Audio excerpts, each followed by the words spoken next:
This is a disclaimer. This podcast features 4 professional idiots who share their insights and anecdotes. This podcast is intended for entertainment purposes only. This podcast represents the opinions of the guests and should not be taken as medical, legal, or professional advice. Just record. All right, I hit a button. Is this thing on? It's a test. This is just really a bad angle for me, period. I don't know. I think everybody who has a camera pointed from below them up at their face is generally a bad angle. A camera from below is bad. You want to go up and down. You get the full double chin effect. Yeah, but I've got the. Yeah, I can't do that. It's not. I don't know. I like having a good Dutch angle on me just to keep people guessing. There we go. What are you? What are you recording on? There you go, Ben. Diagonal. That's a Dutch angle. That's perfect. That's very Dutch. I love it. It's the old 1966 Batman angle, is what it is. Yeah, it's very Dutch. Or the entirety of the first Thor movie. Oh, Ramon, I don't know when I'll see you next, but I do have your birthday present. Oh, happy belated! I can't remember when we last recorded, but I think I wished you a happy pull down birthday. your pants and show me your butt. I got a present for you. I got you and John the same thing. Oh my gosh, what is that? It's a script for The Room. Oh my gosh. Signed by Greg. Ben, a move. That's insane. Thank you.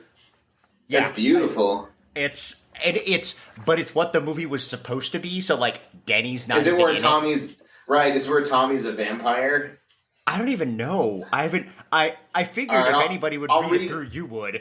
I'll read through it and I'll report back and let you know how much better that film could have been. How much better? And I say better with air quotes. From what I understand, it wouldn't take fucking much for that film to be better. No, not a whole lot. This is the one where Claudette actually talks about more than once about having cancer. Oh, that sounds sad. Well, she was the only good actress in that film, so Yeah, she was. it's just funny too because it's like, okay, let's make a film. Let's put $6 million into it. Let's hire. Oh my God! Do you hear the cat? I always hear the cat. Did you say $6 million? Yeah, well, he laundered $6 million. So it's a little. There's a lot. So he of took his drug history. money and invested it in a shit movie. Exactly. And took losses on his taxes. And so there's rumors that when he got to the States, it's not his drug money. He was probably involved with organized crime in the Bay Area, and he was their money laundering guy. Well, and the other thing is that this is a better angle. He also did dumb things like Perfect. That's how I like to look at you. he bought all the camera equipment. Oh, that's right. Instead of just renting it, he bought. Dan, what did you say? That's how I like to look at you. Dan, what did you say? Show me that crooked nose. That's beautiful. Yes. You're beautiful, Pat. You're right. If you just push my nose a little to the right, we look exactly alike. It's like your brothers or something. You're not wrong. Or if you straighten my nose out, I think that's probably a better idea. No, I have to break mine. We can't fix yours. There's no alternative. It's the only way. Fix my nose? That'd be symmetrical. That would be weird. You don't want that. Here, talk. Hello. Should I turn Discord off now then? Oh yeah, you totally can. How do I sound? Do I sound lovely? That's me petting the dog, I promise. I just really love podcasts. And What's he doing with his left hand? What's he doing with his left hand? I'm petting a doggy. No, with your right hand, but your left hand's off screen. Yeah, never mind. Also petting a doggy. Sorry. So if you're actually going to record and post video next time, you got to let me know because I will actually dress somewhat more clothed and get in a better angle so that I don't look like I'm a That way the big visual fat hairy gags have an bastard. effect. Well, no one wants to look at us. No one wants to see this. No one wants to see this. We'll shut it off right away. I can't even get PJ to use a USB mic I bought him. You think he's going to get a camera set up? Yeah. Will you put that down? Stop. Stop touching shit. God damn it. It's a little child. All right. Hold on. It's almost quarter to noon here. Yeah, we got to start now. What time are we starting? 11? Your time?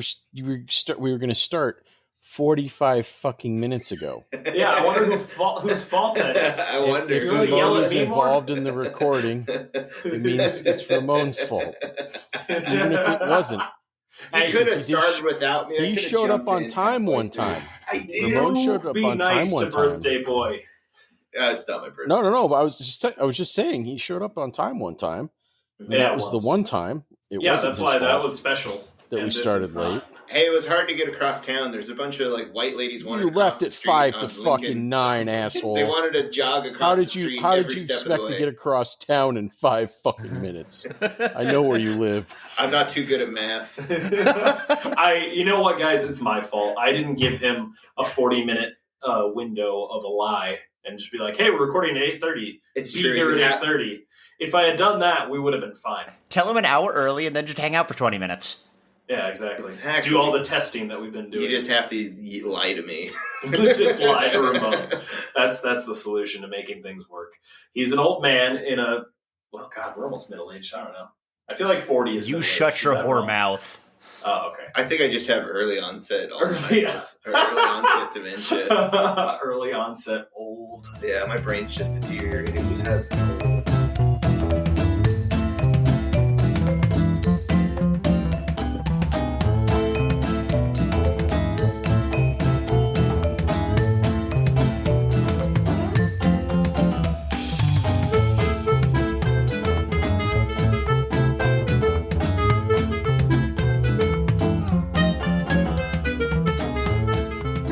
Welcome back, everyone, to Overqualified Idiots, brought to you by...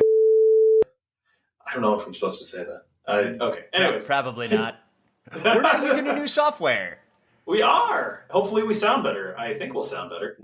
Now I gotta look at you assholes, too. Oh, no. Yeah, if you've never joined us before, this is a podcast where a doctor, lawyer, engineer, and pharmacist come together to share their stories, tell jokes, give insights, and generally shoot the breeze. I am Dan Casey, MD, primary care sports specialist.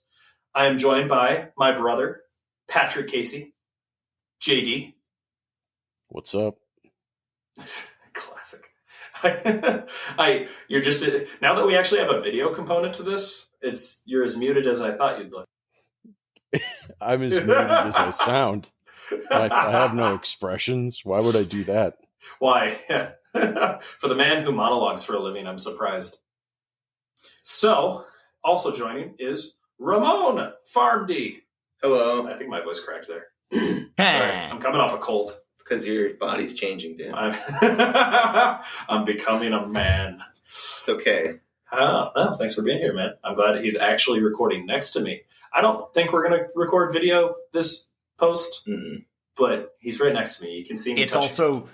I can smell him. And I love it. Stop touching him immediately. And last but certainly not least, we have Bengineer. Hello. BS. Be funny. Be funny. Oh, God. I mean, I can't have a PE because that would be it. But there's no professional I was trying engineer. to think. I had to stop myself and be like, "You have a master's? I don't think you have a master's, do you?" But there's also no professional engineer for aerospace engineering, which you don't need it.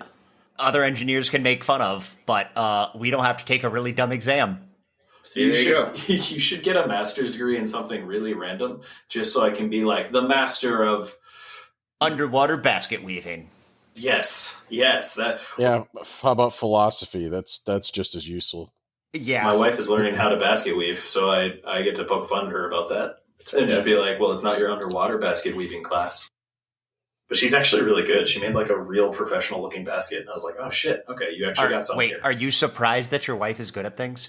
I was more along the lines of surprised that this is something I would buy in the store. Like, this is something I would go and be like, "Oh shit, that's really nice basket." I would pay money for this. Yeah. You should set up a stand at the farmer's market and call it like basket case. Basket case. There you go. You're welcome. I'm pretty sure that store probably already probably exists. I was like, that might be pretty copyrighted low-hanging fruit. Pretty on the nose. So, small talk.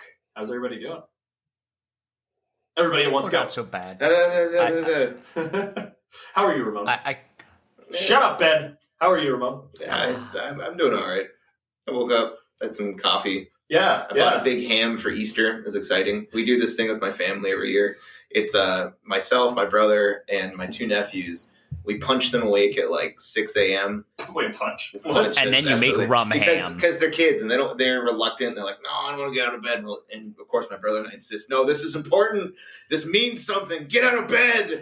We're getting ham. So we drive to Honey Baked Ham, and we walk up to the counter at 7 a.m. and ask the poor girl behind the counter, bring me your finest ham. And so she goes off and brings the finest ham, and then we go outside and we cheer, and then we hoist the ham up in the air. My brother takes a picture. And so we've been doing this for about almost like 10 years now. So it's a tradition. Very, very That's pretty nice. Cool. When does the rum ham happen? When my nephews turn 21. There you go. There you go. For the 21st birthday, their uncle will throw them a rum ham. Well, I have one thought, because Ben stole my second thought. You said about punching your nephews awake. Yep. Abuse aside, I remember my mom. Yeah, my mom would always rub my back gently and give me like just a little back massage to wake me up. And then she'd punch you in the face. No, my brother. If that failed. I can't. There was at least 2 occasions I recall catching the ice cold cup of water in the face. Was that you, Pat? Were you responsible for that? I think it was Sean. I think it was that's a very lawyer silence. That's some cruel asshole shit that I would never do. That sounds like something you may do. No, that was Sean. If I was going to do something like that, I wait till you're in a hot shower, knock and ask to use the bathroom, and then pour the cold cup of water over your head in the shower. But to wake you up, I could come in and, serenade you with some stupid song like, I don't know, peanut butter jelly time, peanut butter jelly time. Something like that. Okay. And that would wake you up. And Dan would wake from a deep slumber. Just jump up and dance. Immediately joining in. Awesome. Right where I was at. Or Who Let the Dogs Out, maybe? Who let the dogs out? My voice is still not 100%. There we go. That's what I want him to play at my funeral someday. As they lower my casket into the ground. And it's like the priest just gives a very, very touching eulogy. Very, very sweet and to the point. And he's like, and now Ramon wanted to leave us with these parting thoughts as we lower him down from ashes to ashes. Who let the dogs out? Sorry. Anyways. So, I'll let you tell Rumham's story here in a second, but I got to get to the rest of the cast. Patrick! Yes. How are you? I'm fantastic. Vote for me, Best of Mankato under people. Vote for the firm, Knutson and Casey. I've been doing that every day. Every day. Do it every day. Until May 1st. Until May 1st, man. Until May 1st. And vote for him under people. Vote early. Vote early. Vote often. Daily. Vote early. Vote often. It is weird that you have a voting, like just best of poll that is daily. That you can vote every single. Maybe the elections should be like that. A lot of places for like a best of the city do it's a daily thing because it. Sure. Yeah. Elections should not be like that. But my point being is like because that's already open to abuse as it is. Why do they do it that way? Why is that a thing? I don't actually know. Well, they did the nomination process that way, and I think it's to give everyone an opportunity to cast a vote. It's not like something that normal humans would know to vote every single day for. Oh, I see. But if you're plugged in, I make sure all the humans in my network know that they better be pushing those buttons. Well, other than that, just working. That's it. Well, I'm voting for you every day, so congratulations on your early win. Yeah, I doubt it. Anyways, no worries. And last but not least, Bengineer, how you doing? Not too bad. All right, great. Moving on. No, I'm just kidding. I'm sorry, Ben. Somebody said, it's like, why do you give Ben so much shit? And I was like, oh, do I? Oh man, I need to lean into that. So sorry, man. Yeah. How are you? Anything big? Did you didn't even just hear what you talked over, did you? No, go for it. Yeah, I quit my job. Oh shit. Wait, hold on. Congrats. I'm sorry. He shared some serious crap, and you just walked all over it like some insensitive asshole. Like I said, I'm leaning into it. Yeah. That was cool. But yeah, no, Savage.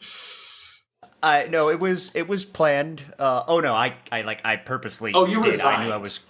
Yes, I resigned. I don't Yeah. Or quit. I don't know, man. In my job, it's called resigning. People don't quit. But this will allow me to. I'm looking for actual engineering jobs full time now, but this will also allow me to go on a little bit of a rant today.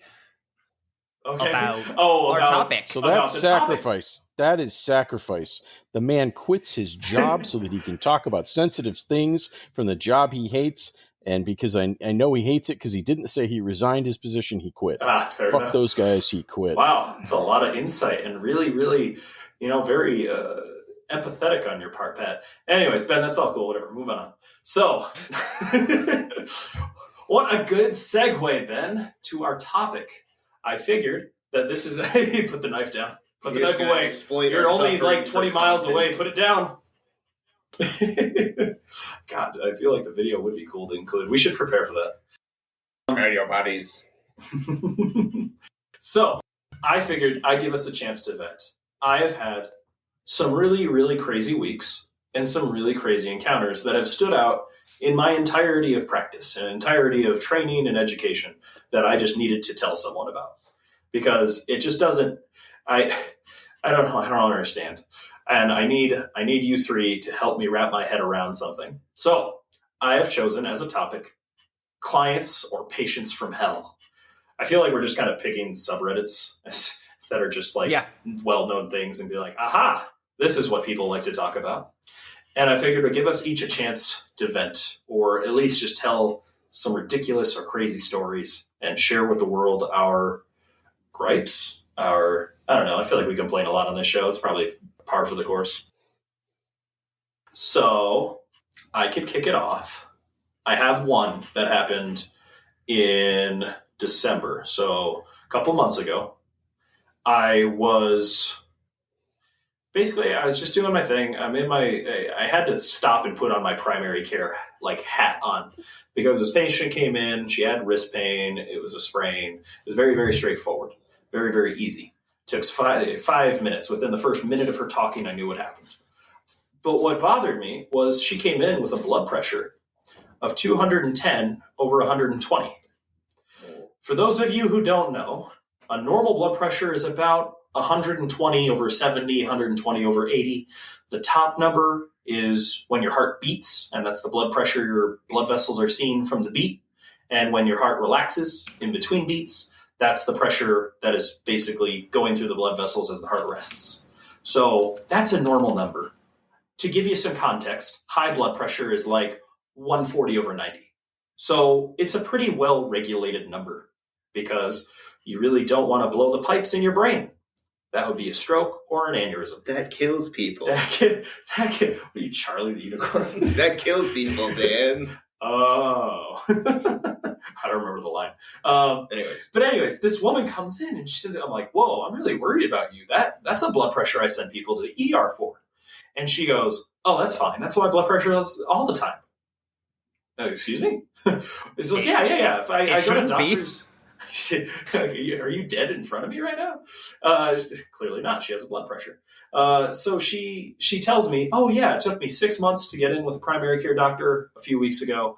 The whole time I would check my blood pressure a few times a week, and it'd always be in like the 180s to the 220s. And that was just normal. Isn't that normal? Like, no, it's so not normal. That's not okay. So she got put on, and I don't know who she saw, but I had concerns because she got put on a low dose of one medication. And the pharmacist is laughing. The pharmacist. Well, that's the thing. The pharmacist doesn't. Oh, well, you're laughing.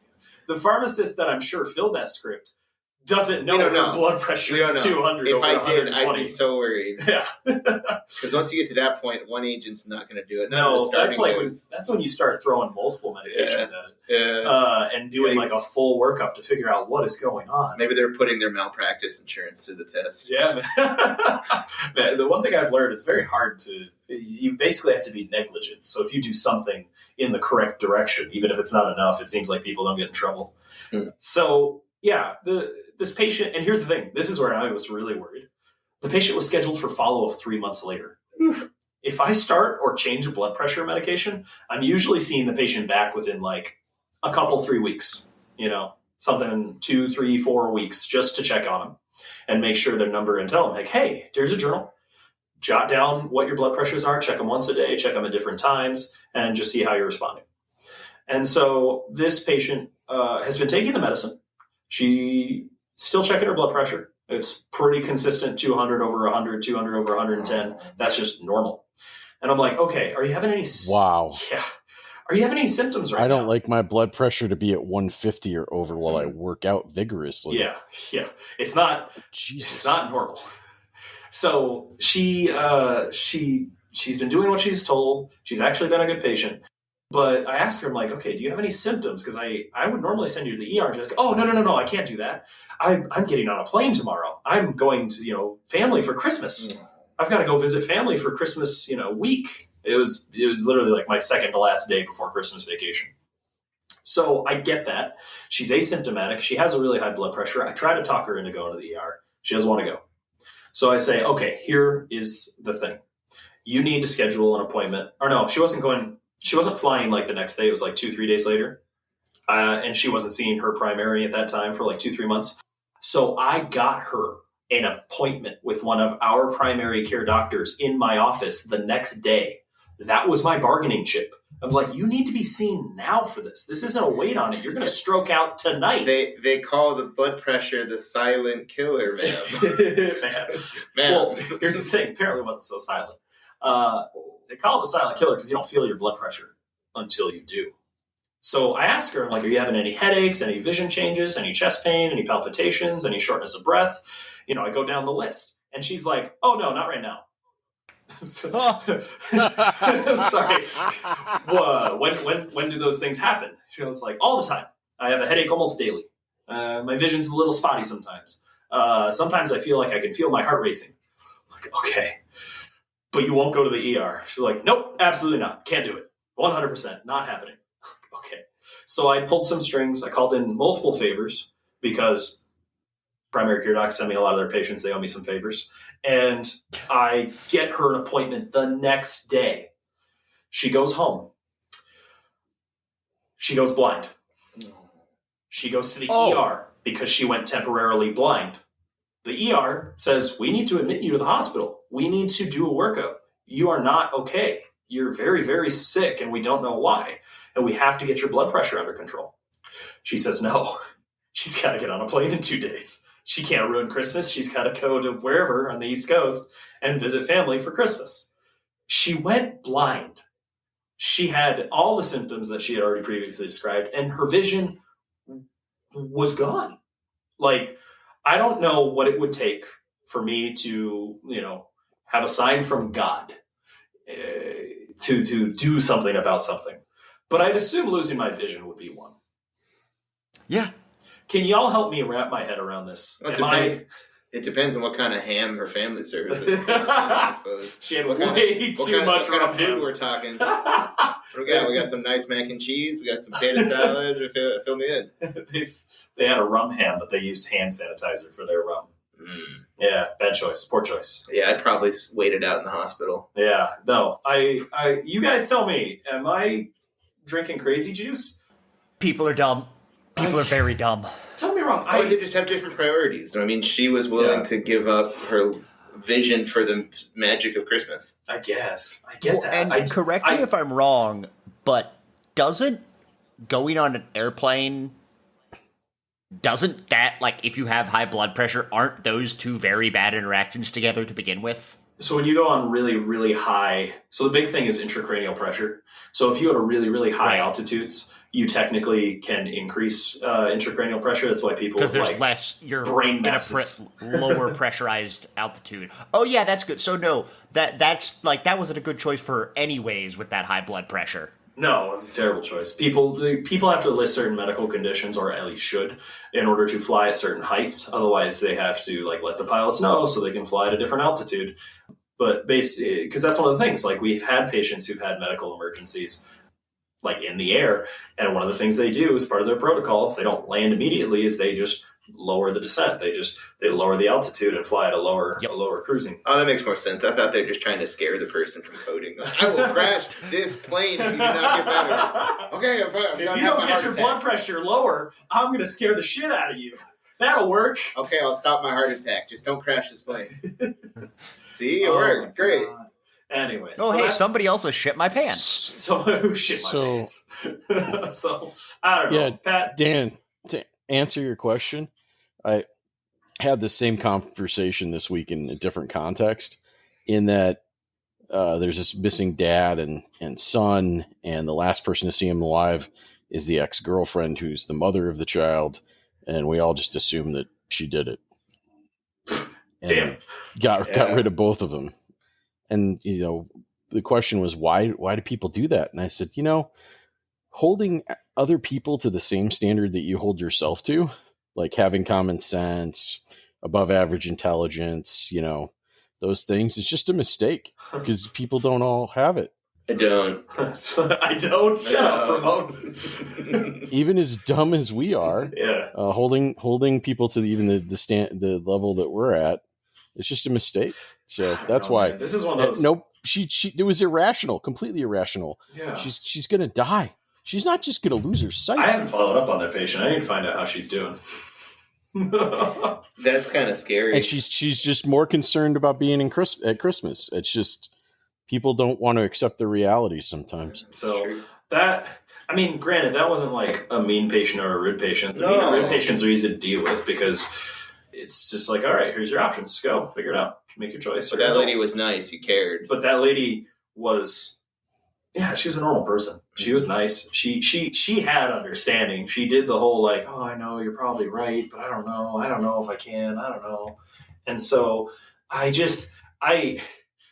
she went blind. I don't get it. Anyways, so that's my whole story. I have others. They're not as exciting as that because those are the ones that keep me up at night. Those are the ones that make me like, oh my God, did I do everything I can? Did I really, I didn't twist her arm. I didn't make her go to the ER. I didn't drag her there. So at the end of the day, those are the ones that bother me. And those are the ones that stress me out more than the angry, belligerent patients. You can only do so much and be like, you told her, hey, for a way lower blood pressure than this, I would send you to the ER. Any good doctor would send you to the ER. You told her that. You did what you could, and she didn't want to deal with it. So it's like you can't make your patients take medicine. Yeah. Hypertensive urgency is when the blood pressure is high. You don't need to send that to the ER, but if it's been untreated for months and months and the patient has symptoms, once it crosses into symptoms, that's the sign of end organ damage. That means you're damaging your organs. Hence why I ask about her brain, her eyes, her heart. And once she has symptoms, it's like, no, go get that treated. You're damaging those organs I've listed off, if not other ones included that you don't feel. So right. You could make an argument that she was an appropriate not referral and stat appointment with primary, which is what I did. But yeah, that was nuts. I could not wrap my head around the idea of not seeking care. Yeah, I get it. Christmas, family obligations, they're important, but goddamn, so is your vision. Anyways, yeah. All right, so is being able to go to see your family at Christmas next year. Fair point. Good. Yep. I like that as a cap off to my story. That's a good one. All right. Well, I know, Ben, you obviously, you prepared for this episode. I quit my job your for it. Job for this episode. I commitment. Editor's note: I did not quit my job for this. No. Listen, it's a way better story that way, Ben. Don't ruin it. Way better story that way. I will preface this with just how Dan. Well, mine's not for legal reasons. Mine's for the industry I'm about to talk about is very small, and everybody knows each other. So I'm going to use basically no names at all, also because I don't know names, and also just talk generally, because the industry I just got out of is fucked. Use fake name. It's like, yes, Slagathor. Oh, I couldn't even use fake names. Also, I think I remember... Yeah, I messaged you when I figured out where you got that name from, and I don't remember where it is. My D&D character's name is Slagathor, and you, like, were watching Scrubs. I'm so proud of you. It's Scrubs, You were watching Scrubs for, like, the first time, not just random episodes, but all the way through. And, like, I think it's in the second season, but you got through the you got through the part where Bob Kelso's yelling at the interns, and he's like, I'm calling you all Debbie. And the one chick is like, oh, my name's actually Debbie. Well, out of fairness to them, you are now Slagathor. Yes, that's what it is. Anyways, continue. So I used to work in the climbing holds manufacturing industry. You go to a rock gym, and the plastic holds that are on the wall, we made those. That's cool. And so to start off, this is an industry that evolved out of, from climbing in itself is actually kind of a new-ish hobby. It's really only been established since about the 1980s. I was going to say, it's only been popular for like 40, 50 years, right? Yeah. It's been around since the 1930s, but it's not really popular in a mainstream way, except, like you said, the 1980s. Which is funny. That shows you that we're getting older, that the 80s doesn't seem that long ago. Shut up. It's only been Didn't you just have a birthday? Years. Shut up. I know. I've accepted my aging. I've already picked out my funeral song. Oh, God. Good call. Let the dogs out. Sorry, continue. So, when it started up, it was just people in their garage making these climbing holds in small batches. Oh, that sounds safe. It's very hard. I mean, it was fine. That's one of those things where I don't know how trustworthy you are, yada, yada, yada. Hold on, one question. When you're putting together those little plastic things, this is important. This means something. Do you ever have to do you get to make the shapes? And if so, do you have to be on the lookout for not making a shape that looks like genitals? Or the flip of that, do you actually make shapes that look like genitals on purpose? Just to see what you can get away with? No, we're not. All the shapes are pre-molded. We just have mold. Damn! We pour them in. Yeah. Then what's the point? Tough. Just throw out the business. Is Ben going to be able to get through his story here, gentlemen? I will be quiet. Probably. I just had questions. Sorry. I doubt it. So go ahead, Ben. It's just fun to see his face turn red as he gets more frustrated now. So yeah, this is an industry that came out of people making them in their garage. Who knows how trustworthy John in his garage in, Denver is. But now it's a big industry, a bigger industry. We have a small warehouse and a production line, and we're making 5-digit numbers of dollars worth of orders. That's hundreds of pieces. Do you want to know how hard it is to get somebody to do a down payment when they order a $50,000 order? It's freaking impossible. They all want to pay on the back end. And half the time, even for some of the smaller orders, they're like, well, how do we know that you'll send it to us? Because that's how exchange of services works. You trust me to make something. I send it to you, but you have to pay me first. And it even comes down to, hey, we have your order done. We just need the money. And they would be like, well, you send it to us first and then we'll send you the money. No, that's not how. That's how Amazon works, isn't it? Well, do you think it's because these climbing shops are just run by potheads? Oh, I forgot we ordered that. Oh, man. I don't know if I want to pay for that.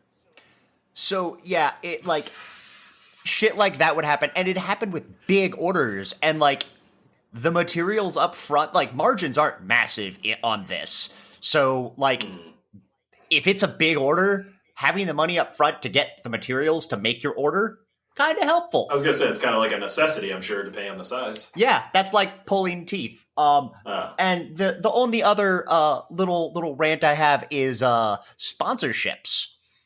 Those are very backwards. How so? So normally, like, to get your big name on a climbing wall, like for a competition, we'll pay you for just, you showing our name. But in addition, they also expect you to give them holds for free. Oh, wait, what? So, you pay them money and services? We pay them money and give them $5,000-$10,000 worth of free stuff. Ooh, Jesus. Yeah. So what's the return on that? Because I don't know how many places are you advertising to? Exposure. I've heard of this. Very short rants, but God, that industry is backwards. I literally think it would take one person with a business degree and money to just absolutely flip that industry upside down and get it going right. But it wouldn't take an insignificant amount of money. Bezos, get on it. Yeah. Jeffrey, I need you. So, because everybody knows that's how Amazon works, right? You order something, it ships, and once it arrives, you hit pay. Yeah, everybody knows that's how the world works. Yep. We all know this. COD, everybody knows what COD means still, and still uses it, right? COD? Call of Duty? If they were Cash on delivery? Stop it. Stop it. It wasn't, it's not, it's just his face when he said it. Like, I'm talking to a moron. Like, I know! It was on those stupid commercials, get the greatest hits of the 60s and 70s. No COD. Like, well, what? Who does that thing? Yeah, nobody has to say that anymore because it's not a thing. Right. Yeah. I'm just surprised that model was ever viable in any capacity to begin with. Well, remember, you also used to pay for gas after you pumped it? Well, in Ireland, they still do that. It's literally the honor system. You pump, you look at how much you owe, and you go in and you pay. There's actually some small towns, if they've got older stations, where you still do that. I'm sure, but I actually read about this poor farmer's stand of basically field to shelf, where it was the honor system in some upstate New York town. And basically a Facebook post went viral like, hey, this place exists. People literally left New York City to go raid this store and left videos and TikToks of them destroying the store and stealing everything and obviously not paying. Just to spite someone who was doing something nice, normal. I don't know. So to me, because those stories exist, I'm surprised the honor system. I'm surprised in any capacity anywhere, at least in the U.S. that's a thing. So good on them. I'm glad they live in an area nice enough and reasonable enough where it is. Just don't advertise because you'd probably be drawing the wrong kind of attention. Yeah. All right. So that's the extent of my my rant. So climbing holds and the business got basically big in the 80s, and their business practices haven't changed since then. That's the takeaway. Exactly. They haven't, and people think they haven't changed since you were trying to order stuff in a garage, let alone from a Better Business Bureau accredited company. You can ask customers, we deliver. I don't know. It was. How do I know? Because I'll get in trouble if I don't. Yeah, because you can sue us. Pat, you said something that actually jogged a really, really deep memory. Remember those commercials on TV? Remember when we used to watch TV? Those commercials that would advertise music discs and bests of and all those. Oh yeah. I recently saw one. I happened to watch TV in a waiting room, and one of those came on, and it was golden oldies, but it was songs from the 80s, and I was like, oh, that hurts. Ow. It hurts right in the I chest. feel that because I'm not that far away. I just remember you can YouTube this, folks, but Mr. Bucket commercial. I'm not really sure I want to go into the lyrics of the Mr. Bucket commercial. I put your balls in my mouth. It's not. But it is. I don't. And that's that. It's you wonder who greenlighted some of these things, but different time. Or the shake weight. Different time. The shake weight. The shake weight. Yeah. Oh my God! I was watching clips of. You remember the show All That from Nickelodeon? No shit. No, nothing on the shake weight. Nothing on the shake weight. No. I think when they made the shake weight, it's Dan's favorite workout. They were very aware of what they were doing. It was marketed as a novelty gift, anyways. They knew. I'm sure they at least had tongue in cheek at best. But I remember, I can't remember who had a shake weight, but I knew somebody who had a shake weight, And I was like, you know what? I'm going to try to take this seriously. I'm going to see if I can actually get a good workout with this thing.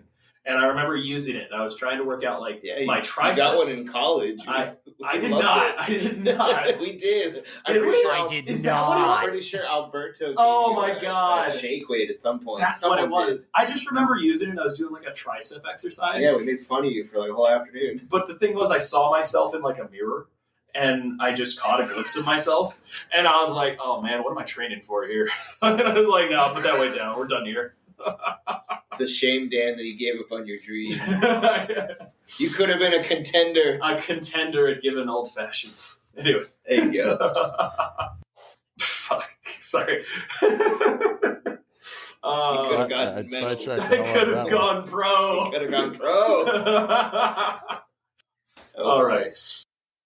Ramon and Patrick, you guys got stories. Who wants to go first? I'll go first. So, a lot of... I should probably talk into the microphone. That's probably a good idea.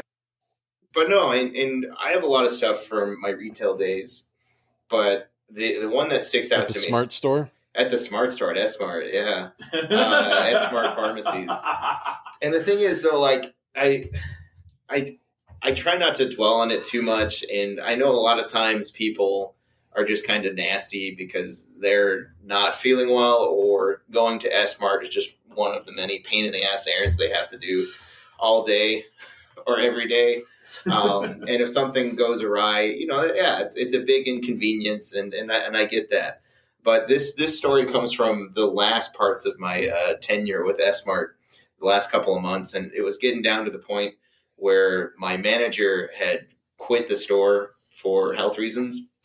And so I was the only pharmacist left at that store. And if you don't have a pharmacist on duty, the pharmacy can't be open. And I can only work so many hours. Like, I mean, I could work all I want, but then I just never go home. I just live in S-Mart. Like, they just set up a box in the corner in the pharmacy and, like, put little newspaper clippings in it. And I just sort of curl up and sleep in that, I guess. But I wanted to go home. And don't forget the water bottle on the side. Yeah, you gotta push the button. No, it's not even a button. S-Mart was too cheap for that. It was just a tube and then like a metal ball bearing in there. That's what I meant. I have to like push my face against it to get maybe about an ounce of water at a time. So they even made me work for it. Sick bastards. But anyways, so what happened was, for a while, just to keep the pharmacy afloat, we shifted our hours. So that way I was only working, a 9 or 10 hour shift to, because that's all I wanted to put forward every day, Monday through Friday, was 10 hours. That's and usually very reasonable. And usually that included coming in an hour beforehand and staying an hour late to get everything cleaned up. But we posted all of our hours. We were pretty fair about it. We're like, hey, we're going through some staffing changes here at S-Mart. No one wants to work at S-Mart anymore. So we're going to cut our hours. And so fine. So we were doing that for about 2 weeks. And there was one day, I think it was like a Thursday, so it wasn't even like end of the week. I closed down the store or closed down the pharmacy at our new hours, and I hopped back in the pharmacy. Shutter's completely closed to the public. It looks like it's closed, but I'm back in there doing all the paperwork, so just cleaning everything up. And then about 40 minutes after we close, I hear a big bang, bang, bang, bang, bang, bang on the shutter, and so that. Oh, I like it. It's like a little radio show. And then I heard a stop whistle outside. Boom. I don't have that sound effect. I'm sorry. Anyways, so I go around the door because, when you work with the general public, you never know what sort of nonsense happens or what sort of actual emergency could be going outside, because that sort of stuff does happen. So I can't just tell them, sorry, shop's closed, get out. Like, who knows? This person could actually be having an emergency. So right. So I peek my little fat, chubby little head around the corner, crack open the pharmacy door, and then I see there's just this guy, and he's standing there, and he's got his hands on his hips. He's tapping his foot really impatiently. Oh my God, is this person a cartoon character? He pretty much was. And so I step out and I go, sir, hey, are you okay? And he's like, I'm fine. Oh, okay. His next question, why are you closed? And I said, oh, sorry. And I explained the whole situation. Hey, I apologize. We had to dial back our hours a bit here at S-Mart. We've been doing this last month or so. I'm kind of the only pharmacist left. Unfortunately, I do have a family thing I've got to go to. But I gotta go. I'm so sorry. I'm already staying late, and everything's pretty much locked up. And it's true. I didn't have the registers left, and everything was pretty much shut down for the day. And this guy stares at me and he says, "I can't believe this." And I go, "Yeah, no, I apologize, sir. But hey, if it's an emergency, or if you really need something tonight, there's a 24-hour pharmacy down the street, literally down the street." It couldn't be more convenient. Yeah, you drive to the east a little bit, and boom, you're there. Our computer system's centralized. As long as it's not a narcotic or controlled substance, they can pull it over there, get it taken care of for you. And so the guy says, "You are despicable. You get your fat ass back in that pharmacy, and you make my prescription." And so, so then I grinned at him. Holy shit! Oh my god! And I asked the gentleman, "Has calling someone a fat ass and telling them to get back to work, has that ever worked for you in your favor?" To which the man huffed and puffed, and he tried to blow the S-Mart down, but instead he stormed out. He fucked right off. And I was like, okay. So I did my part, and and then I went back in, shut the lights off, or finished whatever little paperwork I had left, and then I shut the lights off. And then I locked the pharmacy, went home. So then I opened up the pharmacy the next day, and the same guy came by to pick up his stuff, and that was just kind of a fun. What was that encounter like? It was hilarious because he didn't mention anything about the previous day, because I think he was embarrassed about how it all went down, and none of the stuff he was picking up was an emergency. It was very much. It was just an inconvenience at best. Hardly. Because if someone, really needed something that was an emergency, I'd probably, budge on it. But, if you're going to tell me, get your fat ass behind the pharmacy and get back to work 40 minutes after we close for the posted hours, oh my God. I might not help you. So there you go, folks. That's a lesson in that. So if you want to get some help, honey attracts bees better than vinegar, right? Yeah, you attract more flies with honey than vinegar. That's correct. Oh my God! So that's the thing that made me laugh. It's just funny because that's so cartoony. You attract more flies with honey than vinegar. Yeah, is it flies? Is it bees? Is it small children? I don't know. Why are you attracting small children with honey? It's a different time. The Byzantine era was a different time. So 2 things. Yep. 1, fuck that guy. I don't know. I just hate dealing with at the moment, yes. At the moment, yes. Fuck that guy. But I've since left S-Mart. I'm at a much better job, and they treat me well. And now I feel like I'm an enlightened pill pusher. Oh, that's good. Like you're counting my 5s for cats now. Yeah, and I love it. Oh my God! The recurrent segment of the cool cat names. Yeah. Wait. We'll do that at the end. We'll do that at the end. That's a nice thought. That's a nice thing to end with. Put it in after the credits. Yeah. It'll make people straight through the credits. There's no credit. This is a podcast. There's no credits. Are you crazy? What kind of operation do you think we got here, Ben? It's a professional operation. Roll credits. It's and just then it goes from Dan. video to like credits, and it just host Dan Casey, editor Dan Casey, producer Dan Casey. That's the credits for you. Oh yeah, you pull the Neil Breen and put like other DC names, and at the end you put, just kidding, anything with a D and a C in it was actually Dan Casey. Yeah, so the second thing is, I feel like we deal with that so much, that attitude and that entitlement. And yes, that frustration, I get it. The healthcare system's stupid in this country, and we have a lot of obstacles, and then the patients have even more obstacles to deal with. But who in their right mind thinks, like, it's not like, people yell at me all the time about copays and whatnot. It's like, dude, I'm working for a multi-billion-dollar company. I don't know anything about your copay. I am so far removed from financial. You're not paying me a cent. Why am I going to pay $200 to see you? Because that's your insurance. At the end of the day, the business gets paid. I get paid a certain amount based off what I do and how much I work. It has nothing to do with like you and me seeing you. But people don't get that. They just see the bill and they're like, oh, I'm paying you. You should do what I say. Like, first off, that's not how medicine works. And secondly, what? Fuck you. There's no, yeah, that's the feeling of the moment. Like what Mom was saying. No, it's just like, there's no prize. It's not like, oh yeah, if you get really mean to the medical assistant staff and the nurses and you scream at the doctor, wow, you just got the asshole discount. Now all your copay is refunded. Can you imagine? It's like, you get your ass back in there and you give me my doctor's appointment. How ding, ding, ding, ding, ding. You said the magic words. it's like screaming at the refs in a sport. When has that ever changed their mind? Yeah, no. Like, on second thought, okay. Sir, you're at a little children's t-ball game. No one's getting a scholarship at the end of this. Please sit down and stop yelling at volunteers. Yeah. Fucking don't be that person. I know you're invested in your child. He's 5 playing t-ball. Calm the fuck down. So, anyways, I just wanted to backpack on that because I deal with that every day. I just don't have any stories as memorable as that because they all play out the exact same way. Yeah. But that was a special one. Thank you. I just love the cartooniness of it. Oh, it cracked me up. Trust me. It was a little bit upsetting at first, and then, after about 20 minutes passed, I thought to myself, it's pretty hilarious. And this guy told me to get my fat ass back into the pharmacy. When has that ever worked? I just love that. Like, when has that ever worked? I mean, yes, I'm not upset that you called me a fat ass because that's an objective fact. Shut up.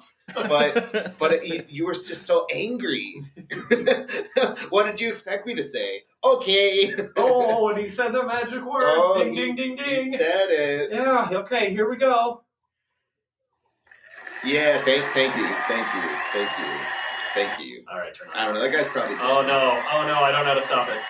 Sorry. New platform. Yeah. Patrick, I know you have a story or 5. What have you narrowed it down to? Well, there's this one client who at one point when I was a public defender, I had about 11 or 12 files with him at once. Jesus. And I think I've referenced this guy and another guy between the two of them, they had 22 files. But this one in particular, I ended up trying a DUI case because he refused to accept any kind of responsibility whatsoever. And magically, I got him acquitted on the DWI. On a defensive after driving drinking. And I actually put the guy up on the stand and the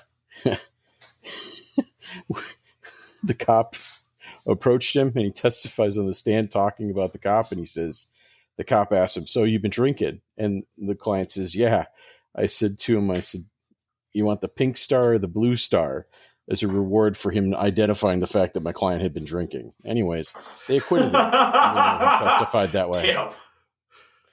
So then he gets charged with even more serious offenses and thinks that we should try them. He and I got a shouting match in the meeting rooms that they have at the courthouse to the point where I said, I don't care what you do. You either take the plea or you proceed to trial. You choose. And then he started to get in my face screaming at me. I said, fuck you. Oh, damn. Choices. I'm done talking to you. Oh, he had been swearing at me, berating me, calling me names, practically spitting in my face. So I told him, F you, pick. We went in. He took the deal. So then he gets out of prison. Oh, God. Fast forward, I'm now in private practice. And he starts harassing me at my home. So used to get in trouble. He used to get in trouble for calling up 911 and getting new charges for clogging up the 911 call and making harassing phone calls.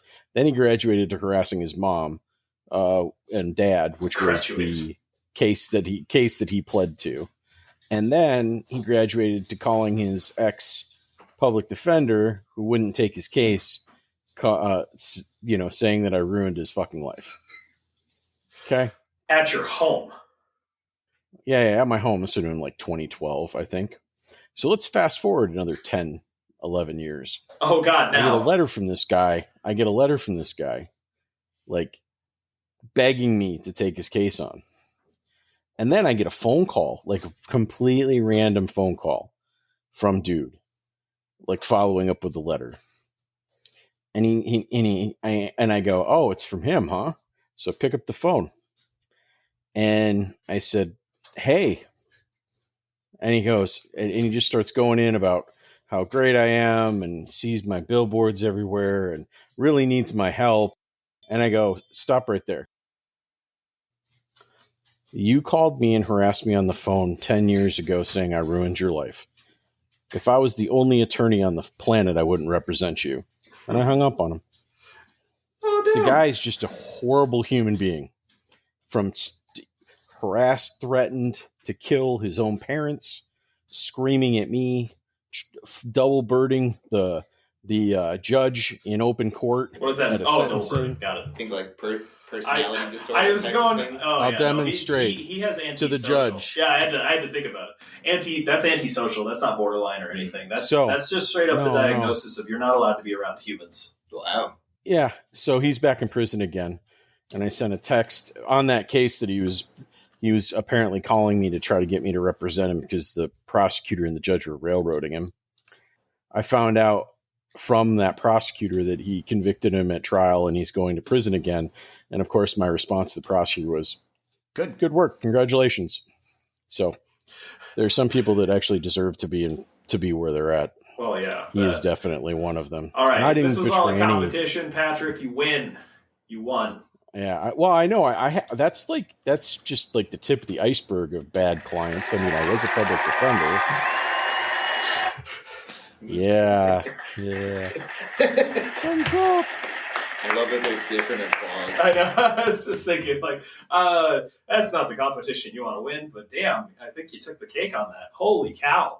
Yeah, and that's a competition that spanned with that dude from 2008 till this year, 15 years. Good Lord. Of the cases that yeah.